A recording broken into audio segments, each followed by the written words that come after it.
Olá, você acompanha a partir de agora o nosso Clube Entrevista, aqui pela Rádio Clube de Blumenau, 89,1 FM. Hoje estamos recebendo aqui no programa Edna Esmeraldino, psicanalista clínica, especialista em comportamento humano e sexualidade, analista comportamental, hipnóloga clínica, palestrante e escritora. Seja muito bem-vinda, Edna. Obrigada, Armindo. Bom conversar com você e já começa a perguntar, né? Qual é a função que faz uma psicanalista clínica? Bom, a função da psicanalista clínica é analisar o comportamento do indivíduo e entender como a mente dele funciona. Parece fácil, né? Mas é bem muito complexo. Fácil. Assim como conviver com as pessoas não é algo muito fácil, a psicanálise, quando a gente começa, na verdade, a formação da psicanálise, a gente entra em parafuso e a gente pensa, não, é impossível que eu vou entender esse quebra-cabeça, porque cada ser humano é um indivíduo único. Eu não sei se você tem... você é filho único, Armindo? Não, são mais 4 irmãos. Mais 4 irmãos. Família grande. Família grande exemplifica muito bem. Eu sou de uma família de 4 irmãos, né?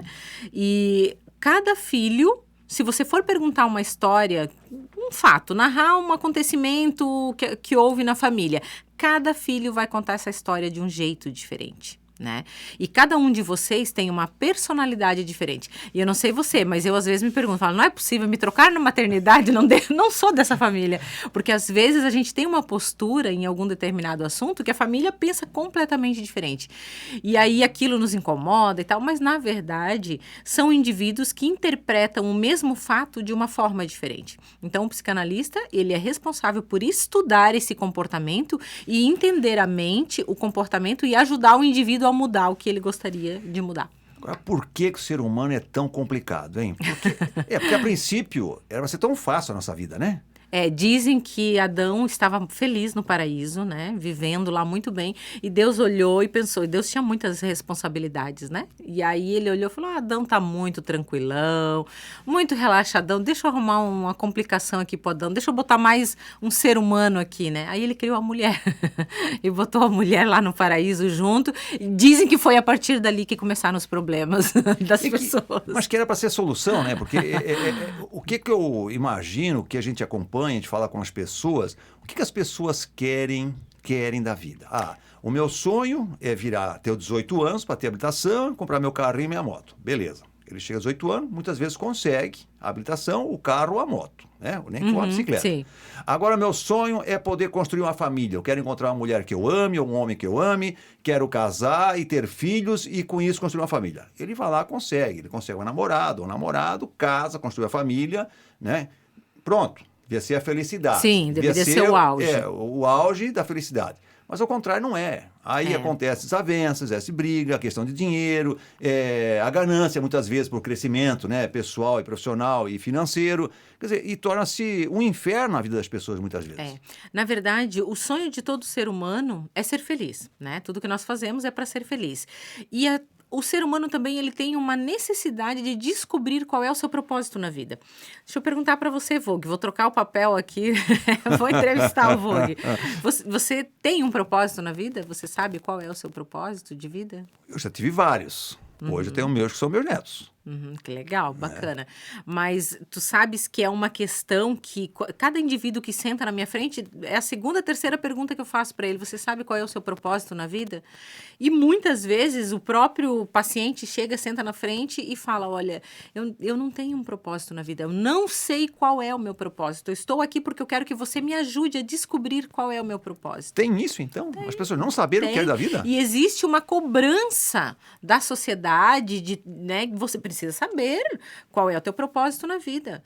Hoje nós temos uma geração muito doente emocionalmente, né? Adolescentes com problemas emocionais. Da tua época, tu lembra de ter algum amigo adolescente, quando você era jovenzinho, com problema de depressão, de ansiedade, com déficit nunca conheci, disso, nunca daquilo? tive nenhum conhecido. Também não. Isso é coisa talvez de adulto, e olha lá, nem adulto tinha esse problema. Nem adulto, a gente, né, não falava a respeito disso, né? Nós somos uma geração hoje bem diferente. Os nossos filhos são.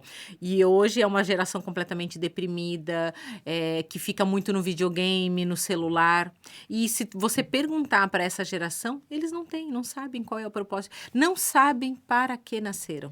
Mas onde é que surgiu então a famosa depressão, né? Porque se nós não tínhamos quando criança e adolescente, até como adulto, muitas vezes, por que as crianças estão tendo problema de depressão se é uma doença nova ou é invencionice de Não, repente para a criança e adolescente? ela sempre existiu, o que aumentou foi a proporção, né? E nós, eu não sei se você sabe, Vogue, mas o Brasil ele é vice-campeão mundial em nível de ansiedade. A gente perde para o Japão, né, e para os Estados Unidos, que os dois estão praticamente empatados, e nós somos o segundo. E em nível de ansiedade, nós somos o número 1. Isso é absurdo. É um absurdo. Tá aí um dado que nenhum brasileiro quer fazer parte disso, mas nós fazemos parte dessa estatística. E desse número, a maior parte são mulheres e adolescentes.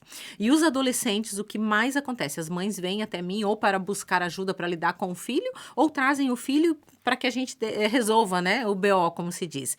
E eles não sabem nem por que nasceram ou para o que nasceram. Então, não tem a base. E no nosso tempo, a gente sabia que a gente nascia para ser feliz, que a gente tinha um objetivo de vida, como você falou, para ter nossa família. A gente tinha uma trajetória, um propósito na vida, né? Hoje em dia, e talvez respondendo a tua pergunta do porquê tanta depressão e ansiedade, a modernidade trouxe como reflexo para nós, né, toda essa questão emocional. Né? A modernidade, ela é essencial, a gente precisa da luz, a gente está aqui fazendo uma gravação, a gente transmite via Wi-Fi. Uma das coisas que eu ainda, né, eu acho que eu sou meio antiga, porque eu ainda me choco, às vezes eu fico meditando, pensando, como que pode? Eu ligo pro meu marido de vídeo, ele está num lugar, eu consigo me teletransportar através, a gente se vê, se fala, eu viajo bastante por conta de trabalho, às vezes fico 20 dias fora de casa, mas eu não sinto essa ausência de casa, porque eu tô falando com meu marido, com os meus filhos, né, o tempo todo, está através presente, da imagem. Está distante, mas está presente ao mesmo tempo. Antigamente, né? Isso era impossível para você dizer para sua namorada, eu te amo, tô com saudade, era uma carta, levava 20 dias pro correio entregar. E quando o correio entregava, né? Quando não dava erro, e aí pensava, será que ela não me ama mais? Agora, não seria essa questão, né, também, Edna, desculpa te interromper, imagina, nessa questão assim da depressão, estamos longe e estamos perto com a rede social, com a modernidade. Com a modernidade. Si, né? Mas isso não é suficiente, né? Não. Você dá um beijo através de uma ligação de WhatsApp, né? Com imagem é uma coisa. Beijo, te amo. Agora você abraçar, você beijar, dizer que ama pessoalmente, esse toque. E talvez o que eu percebo muitas vezes em algumas famílias, e até com a minha mesmo também, né? Essa ausência do abraçar, do beijar, cada um num celular, né? Então tá lá a mãe na sala vendo televisão e no celular, tá o pai lá bem no quarto, ou contra a mãe no quarto e o pai na sala, o filho num quarto, o filho no outro quarto, tudo é na rede social. A mãe conversa por WhatsApp com o filho, com a filha. Se o filho chama, né? Atenção, ô mãe, a mãe não responde, tá lá tão entretida lá que não ouve, o filho vai ter que falar 2, 3, 10 vezes, a mãe não presta atenção, não ouve. Então, não é isso que acaba levando a própria criança a sentir-se desvalorizada, a não ser amada, e aí cai nesse processo? Com certeza, Vogue. Inclusive, existe uma premissa, né, dentro da psicanálise que a gente trabalha isso no adolescente. E para você entender o problema dos adolescentes atuais e da geração atual. Né? Quando a gente nasce, nós temos no nosso sistema límbico, que é o sistema responsável pelas nossas emoções, um subsistema que a gente chama de sistema regulatório. E ele tem o nervo parasimpático e o simpático. São dois, nome bonitinho, né? Simpático e parasimpático. E os dois precisam estar regulados de maneira igualitária para que esse indivíduo se torne equilibrado na fase futura da vida. Só que isso começa desde os 0 anos de idade, ou seja, na barriga da mãe. Quando o bebê nasce, ele precisa desse toque que você falou. E não é só da mãe, é do pai e da mãe. E aí parece, que legal, amor, bonitinho, não é só isso. O toque físico, ele provoca no bebê que está crescendo, que está em desenvolvimento, uma reação química que libera hormônios que vai regulando esse sistema no cérebro da criança. Quando isso não acontece, ele precisa ser tocado pelo pai e pela mãe. Quando isso não acontece, quando ele chegar na fase de adolescência, vai faltar esse componente químico no cérebro da criança. E aí, o cérebro trabalha por semelhança. Se ele não encontra um microfone igual a este, ele vai procurar um outro microfone de lapela, sem fio, ou com fio, mas que faça a mesma função, que transmita o som, que seja um microfone. Pode ser diferente e tal. E ele busca coisas parecidas. E aí que nós temos hoje a geração dos jovens com tantos vícios, desde vícios de comportamento, vício em jogos, em bebidas e vícios emocionais, que são os piores, né? Por conta desse sistema do simpático e parasimpático que não estão equilibrados. Quando o bebê nasce, Vogue, sabe, você já deve ter visto imagens, bebê prematuro, quando Sim. tem que ficar aqui, né, tocando na pele da mãe, o pai e a mãe vão lá várias vezes ao dia na UTI, pega o bebê, coloca na pele. Não é só para bonito, para matar a saudade do bebê, para o bebê saber que o pai e a mãe existem. É porque precisa essa liberação de hormônios e é através da pele. E tem que ser do pai e da mãe. Aí você imagina, uma criança que nasce... Por que a gente tem tantos adultos problemáticos? Porque a gente precisa dos dois, pai e mãe, equilibrados. Então, Deus criou perfeito, né? A família teria que ser... O ideal seria que não houvesse separação, que cada pai e mãe criassem seus filhos. Mas hoje, infelizmente, essa nossa modernidade, meus filhos não são filhos do meu atual esposo, são filhos do casamento anterior. Não são filhos, né, do mesmo pai. Família moderna, hoje nós temos uma realidade. E temos muitas mulheres criando filhos sozinhas, que acabam tendo esses problemas. E é essa falta da infância. Você falou aqui da separação. Sim. Né? É uma coisa muito comum hoje. Anos atrás, era raro a separação. Com dificuldade no casamento, a mulher levava, até pensando nos filhos. Hoje é o contrário. Hoje, as pessoas não casam, se juntam. Hoje já ficou moderno, as pessoas nem tentam fazer o casamento dar certo, já se separam de cara, né? Porque não há, eu entendo que não está havendo um compromisso hoje, né? Porque como é que era antigamente, né? Se conhecia, se namorava 6 meses, 7 meses, 1 ano, aí se ficava noivo, mais 1 ano, às vezes 1 ano e meio, 2 anos, e aí vamos casar. Mesmo assim dava errado, muitas vezes, né? Mas se suportavam um ao outro e levavam esse casamento até a morte e o separo. Hoje em dia é o contrário, a mulher sai, o homem sai, vai numa balada, vai num baile, vai num evento, conhece alguém, dali já vai pra cama, né? No dia seguinte já estão juntando as trouxinhas juntos, já vão morar junto, né? Sem nenhum compromisso. O compromisso do casamento, querem dizer assim, que seja o casamento, o compromisso formal, de união estável, num cartório, ele parece que legitima mais esse compromisso e dá certo. Sim. Quando vamos se juntar, né, vamos ver o que acontece, então não há um compromisso, né, de seguir em frente. Isso é mais ou menos uma empresa. O empregado vai entrar, eu vou entrar só para ver como é que é aqui na empresa, não é bem isso que eu quero. Ele não vai continuar na empresa há muito tempo, porque ele vai buscar outra coisa. Né? Acho que o casamento é a mesma forma. Não é isso que acontece hoje em dia? Com certeza, Vogue. E, na verdade, as relações estão banalizadas, né? Hoje nós temos a geração que mora juntos e que se separa por qualquer coisa, se tornou comum, né? E eu, como eu comentei com você, eu sou divorciada, né? E eu entendo que existem casos e casos, mas quando alguém chega na minha frente e fala, olha, eu quero me divorciar, eu vim aqui, estou buscando terapia, preciso ajuda, porque eu quero me divorciar. Primeira coisa, se eu tiver que dar um conselho sem nem saber qual é a história, não se divorcie. Não se divorcie, porque relação não vem pronta, casamento não vem pronto. Você vai ter que construir. E construir esse relacionamento, você vai ter que abrir mão de coisas que você é em detrimento da relação.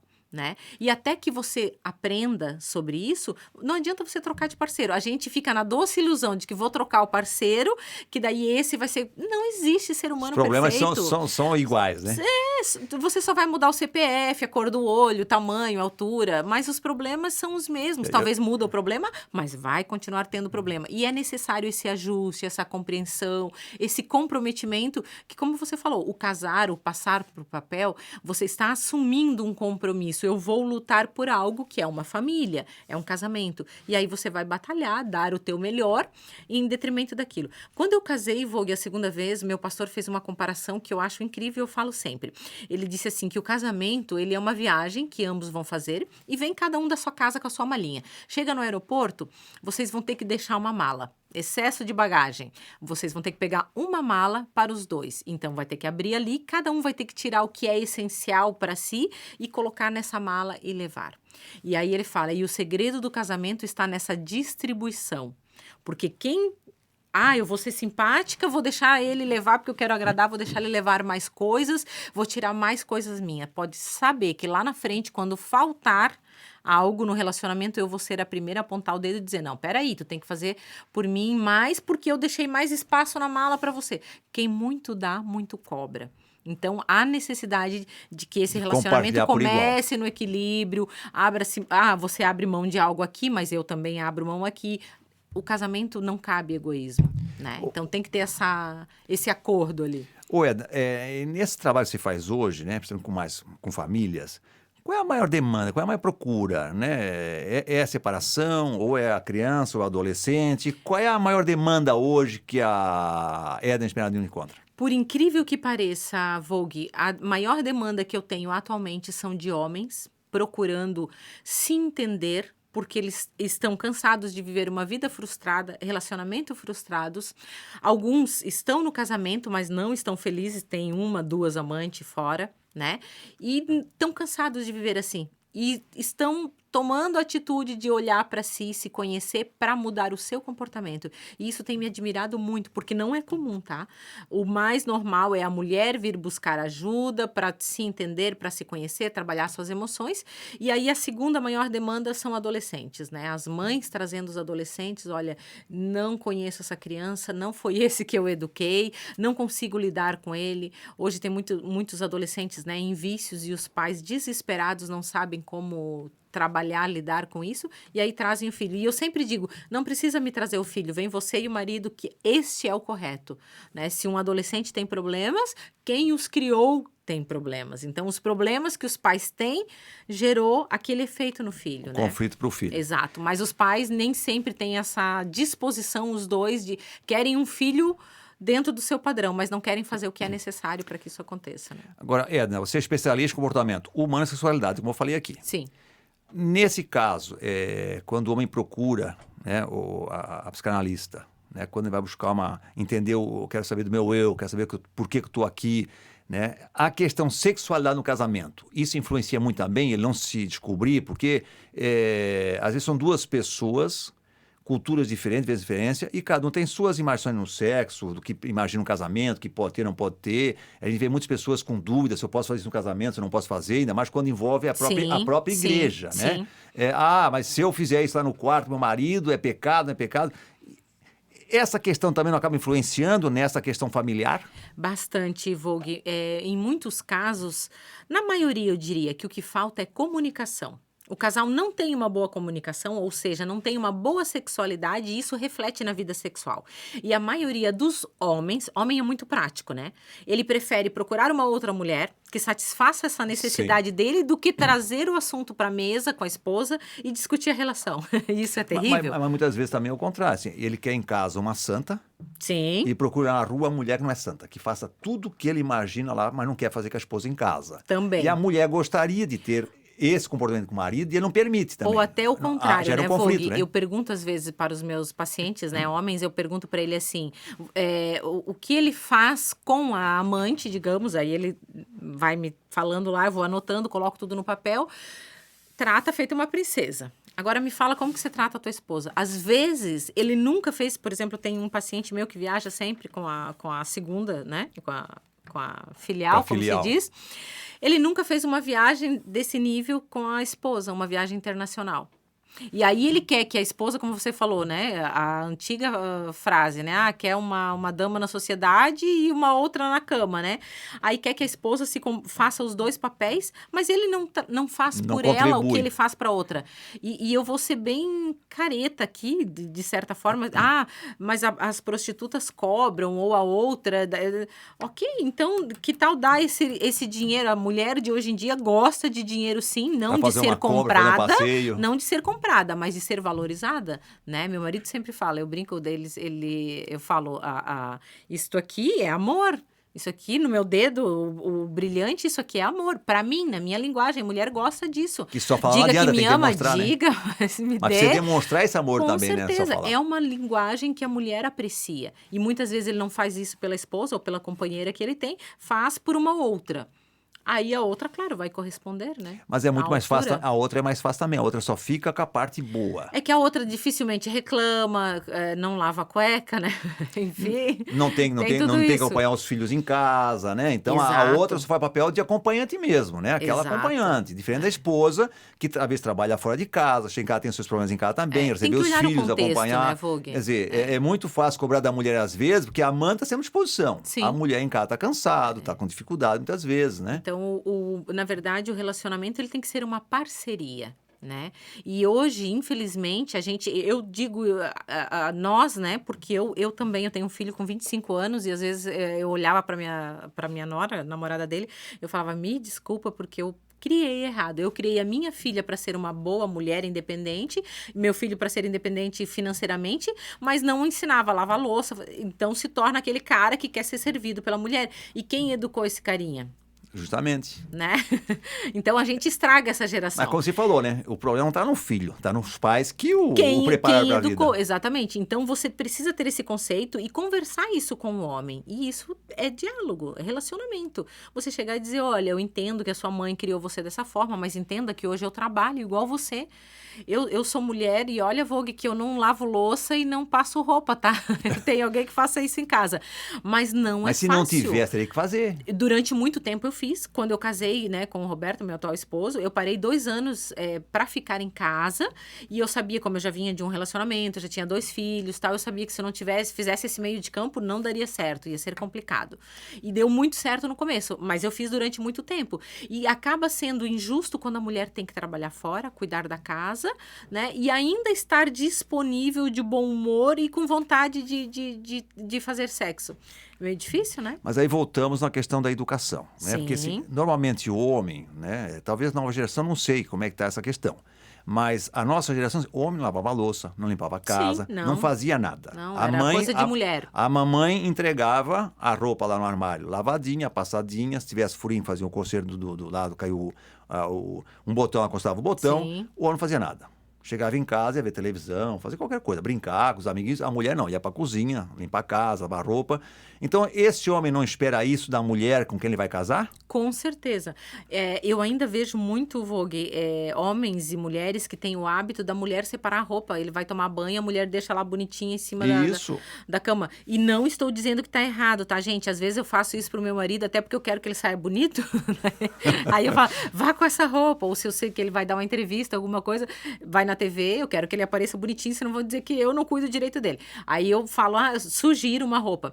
Mas existem mulheres ainda fazendo isso por obrigação e por exigência do marido, né? Então ele acaba encarando a mulher como uma empregada dele. Isso não existe mais, não cabe mais Acho no que também não é relacionamento. muito ruim também, eu entendo assim, porque eu digo sempre assim, ó, hoje, antigamente se casava pelo sexo. Sim. Não era fácil conquistar sexo. Aí tu falou um negócio, só te interrompendo, falou um negócio que eu venho falando, muitas pessoas me olham de olho arregalado e falam, nossa, mas uma psicanalista que já se divorciou 2 vezes falando isso. Eu falo, a mulherada está usando as armas erradas.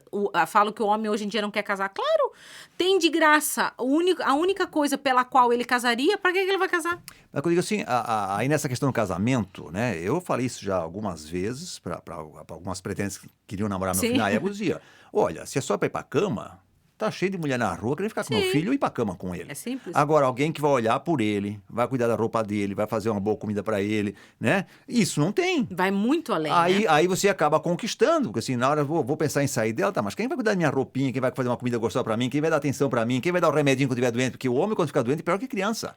Né? A Na mulher verdade, sempre é forte. É companheirismo, é aquilo É. que a gente falou antes, né? É companheirismo. Só que o que precisa ver é a compreensão de que isso tem que ser voluntário. Sim, não né? é obrigação Então, fazer. exatamente. E aí, você falou isso, até eu lembrei. Uma coisa que eu faço pelo meu marido, quando eu estou em casa, eu que faço o cavanhaque dele, a barba dele, passo gel no cabelo. Aí minha filha, às vezes, Não é tira obrigação, sarro. né? Não, minha É filha prazer. tira sarro. E às vezes ele fala, amor, chama lá, e eu não escuto. Ela fala, vai lá que o teu filho tá pronto. Quer dizer, eu tenho que ir lá fazer a barba e fazer. Tenho, não, eu vou por amor. Por amor. Porque eu gosto, é a minha forma de demonstrar carinho e valorizar ele, dizer que ele é importante pra mim, né?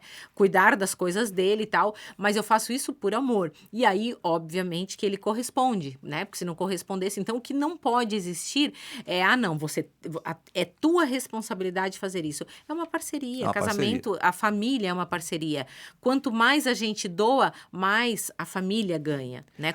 Mas tem que ser os dois doarem na mesma medida. Você falou em diálogo, né? Sim. Mas o que se percebe muitas vezes, acho que na grande maioria, não há diálogo em casa. Não, né? não. O mais que acontece é uma briga, né? As pessoas, na verdade, elas estão... Isso até por conta, talvez, desse nível de estresse que nós andamos, né? De ansiedade. A gente não tem mais paciência. né? De sentar, conversar. E sabe que eu percebo isso às vezes até em mim, Vogue. A gente meio que quer que as pessoas adivinhem o que a gente pensa, que adivinhem as nossas... e vá lá e se antecipe e faça. E se não fez, não vou nem me dar o trabalho de explicar. Melhor trocar de mulher, trocar de marido. E não é bem assim. Né? Tem que haver esse diálogo, essa conversa, para que possa ter esse bom relacionamento. O meu filho é separado. Né? E quando ele comentou um tempo atrás, eu estou pensando em separar da minha mulher, eu falei, escuta aqui, você tentou fazer dar certo?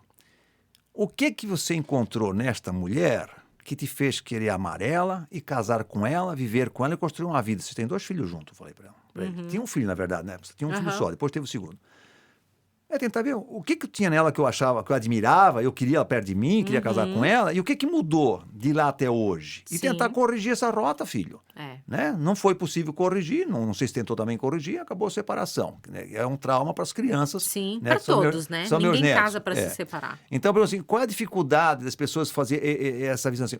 Perceber que a rota está mudando, né? Porque se eu olho para uma pessoa, me apaixonei por ela, eu quero casar, quero viver junto com ela, por que eu permito que saia desse rumo, desse caminho, sem ter o diálogo, sem a conversa, olha, eu não gostei disso, não gosto daquele outro, né? Freud, ele tinha uma frase que eu acho fantástica para essas coisas, né? Quando alguém chegava e perguntava, falava para ele, reclamava de alguma situação, ele sempre dizia, qual é a sua responsabilidade na desordem da qual você se queixa? Então, o indivíduo precisa olhar, ok, meu casamento não tá legal. Qual é a minha responsabilidade nisto aqui? Porque o relacionamento, ele é construído a 2 e também ele é fracassado a 2. Para que haja relacionamento tem que haver 2. Então, qual é a tua responsabilidade? De que forma você contribuiu para chegar naquela situação? É possível mudar? E aí eu digo sempre, Vogue, todo relacionamento vai ter suas dificuldades. Não existe relacionamento 100%, né? Nunca existiu, nunca vai haver. Como não existe ser humano perfeito, né? Ninguém é completamente perfeito. Só que existem defeitos que você consegue conviver e outros que você não consegue conviver. Então, você precisa analisar esse defeito que a pessoa tem. Eu consigo ajudá-la a melhorar o que para mim é defeito? Porque às vezes o outro não vê como defeito. E aí é que tá o X da questão. Já aconteceu isso comigo. O marido chega, fala, não, mas ela aí... E ela fala, mas eu não acho que isso é um defeito. Eu não sou rápida demais. Ele que é lento demais. E aí? Eles não chegam nem ao conceito de que é ou não é. Então, você precisa olhar para isso. Porque no próximo relacionamento que você tiver, você também vai ter que abrir mão de certas coisas. Então, é necessário... E aí é importante a terapia, né? O indivíduo se conhecer o outro. Eu sou analista comportamental, a gente aplica uma ferramenta onde traça o perfil de cada indivíduo. E aí você sabe exatamente aonde está a dificuldade do relacionamento. E quando as pessoas fazem essa ferramenta, elas ficam encantadas em descobrir que não é que o outro não me ama. O outro só tem uma mente diferente, um às vezes é mais racional e o outro é emocional, e às vezes os dois são da mesma linguagem, mas usam o hemisfério do cérebro diferente, e isso altera completamente o comportamento do indivíduo. Aí a pessoa entende, por exemplo, eu, Edna, eu gosto de festa, de estar com pessoas, gosto de bagunça, de agito, meu marido não gosta? E aí isso poderia ser uma questão de discussão e de briga no meu relacionamento. Porque eu ia dizer, porque você não faz nada que eu gosto, porque as minhas coisas não são importantes para você, isso poderia ser motivo de briga. Como eu tenho essa compreensão de que para ele o mais importante é chegar em casa, ir pro quarto dele, ficar em silêncio, ligar a TV, ler um livro, alguma coisa, esse é o momento dele. Eu sei que isso é importante, é só a preferência comportamental dele. Eu aceito, porque assim como eu quero ter a minha necessidade atendida, eu preciso entender que a dele também precisa. Aí entra o respeito. Aí entra o respeito, mas principalmente o conhecer esse perfil de cada um e saber aceitar o outro como ele é. Amar é a gente aceitar o outro como ele é, com qualidades e defeitos. E também, a gente quer ser amada do jeito que a gente é. Ou você quer que a tua esposa diz, não, Vogue, eu te amo, mas vamos trocar essa cor de cabelo aí, vamos botar um ruivo, que essa cor não tá legal. Vai dizer, poxa, mas o que eu sou não é o suficiente? Então, a gente quer ser aceito do jeito que nós somos. Então, a gente precisa, muitas vezes, de uma intervenção externa, e daí é importante a terapia, um bom psicanalista, um bom psicólogo que faça esse trabalho de autoconhecimento para que esses dois indivíduos entendam que sempre vai haver diferenças. Só que, claro, tem defeitos que dá para conviver e outros não. Eu conheci 3 casais de São Paulo. Os casais tiravam férias separados. As 3 mulheres vinham para Balneário Camboriú, passar 2 semanas de férias, voltavam para São Paulo e aí vinham os 3 maridos para Balneário Camboriú passar 2 Que semanas de férias. legal. Isso é salutar, isso é bom, é sadio ou É não? saudável, é extremamente saudável, né? Às vezes as pessoas acham que relacionamento saudável é aquele que é só os dois trancafiados O dentro grude. de casa, um grude. Não, pelo amor de Deus, isso é doença. Isso é doença, né? É saudável você conviver com outras pessoas. Você precisa ter saudade da pessoa com quem você convive. Isso é tão gostoso, tão bom. Você, poxa, eu tô com saudade da minha esposa, vou mandar uma mensagem para ela, tal. Para isso tem que ter essa convivência com outras pessoas, o distanciamento. Isso é saudável, né? É extremamente importante. Edna, teria tanta coisa para te perguntar. Sim, né? É O um ser papo, humano é um papo tão gostoso. um baú de é um papo tão informações. gostoso. Eu queria entrar na parte de sexual também, a sexualidade das crianças, adolescentes, de adulto, enfim, tantos assuntos, mas que não vai ser possível, mas eu gostaria que você deixasse um contato, né? Que se o nosso ouvinte quiser procurar a Edna Esmeraldino, Sim, procurar o trabalho, né? A Eu tenho um clínica. canal no YouTube que, inclusive, a gente aborda bastante temas. Eu sou evangélica, né? Então, faço muito palestra de sexualidade nas igrejas, por incrível que pareça. É um público bem ávido por esse tipo de conhecimento. Então, a gente tem um canal de podcast, é Talk com Edna Esmeraldino. Tem vários vídeos sobre relacionamento, sobre sexualidade, sobre sexo especificamente. Os evangélicos perguntam muito, tem muito essa questão do, isso pode, o que é proibido, o que não é. A gente fala abertamente ali sobre esse tipo de coisa. Então é bem bacana. Quem quiser, entra lá, se cadastra, se inscreva, curta. Sem censura, então. Sem censura. Lá pode perguntar o que quiser, inclusive mandar sugestões de temas pra gente abordar e a gente fala bastante a respeito disso. Qual é o nome do podcast? É Talk com Edna Esmeraldino. Talk com Edna Esmeraldino. Isso, no YouTube. E tem no Instagram também, edna.esmeraldino. Bem fácil, lá tem todos os nossos contatos. Maravilha. Obrigado pela sua vinda Eu que aqui agradeço. na Clube. Uma honra estar aqui com você, né? Nesse bate-papo, que é uma delícia, sempre bom. E estou à disposição aí para o que precisarem. Muito bem, conversei aqui com Edna Esmeraldino, psicanalista clínica, especialista em comportamento humano e sexualidade, analista comportamental, hipnóloga clínica, palestrante e escritora. Tanto tema para abordar com ela ainda, vamos trazer mais vezes aqui para a gente conversar, para conhecer mais. Mas obrigado a você que nos acompanhou até agora e até o próximo Clube Entrevista.